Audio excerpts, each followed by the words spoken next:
Hello everyone, bonjour à tous. Aujourd'hui, on va apprendre les 5 connecteurs logiques de base à connaître en français. Alors, allons-y pour commencer. Le premier connecteur logique, the first logical connector, OTA, which means end in English. Le deuxième connecteur logique, the second logical connector, parce que. Parce que means because in English. Parce que, ça signifie because en anglais. Le troisième connecteur logique, the third logical connector, donc. Donc means so in English.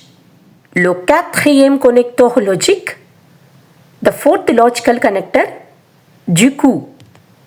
Du coup means as a result in English. Du coup means as a result. Le cinquième connecteur logique, the fifth logical connector, de plus. Ça veut dire en anglais moreover. De plus means moreover in English. Thank you all.